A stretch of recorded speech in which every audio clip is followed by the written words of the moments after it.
So,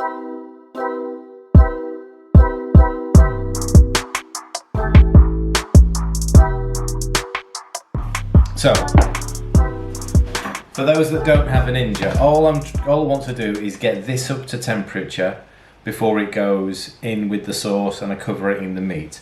So, in a bowl with a little bit of water. Doesn't need to, because we're just going to create some steam.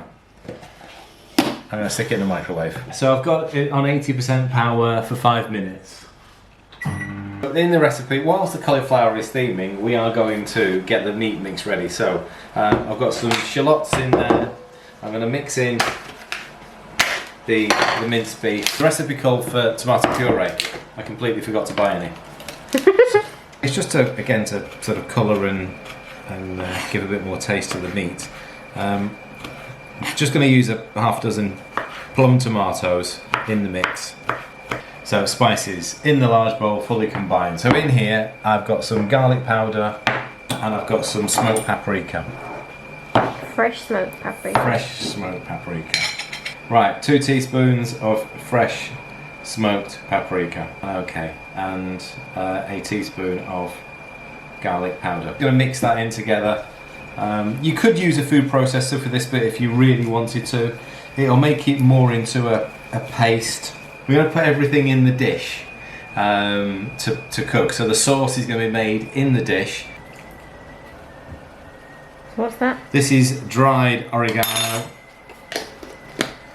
And a little bit of salt in there, and that's all I'm going to add into that.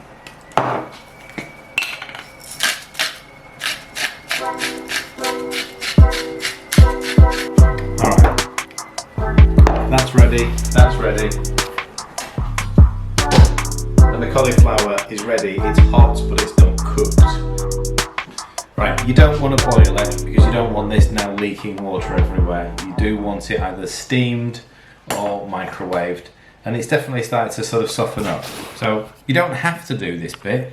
If you're quite happy having crunchy cauliflower, which we've done it before, haven't we? I've cooked this straight from scratch, and it will be quite crunchy. Right,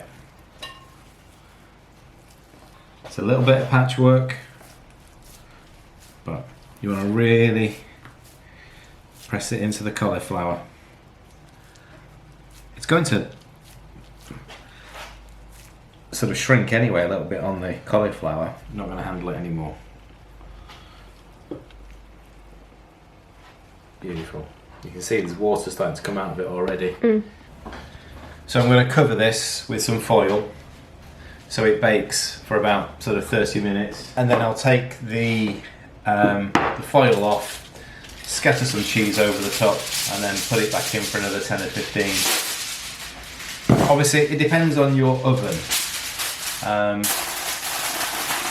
but it's only a sort of like not even an inch thick meat that you're now trying to cook.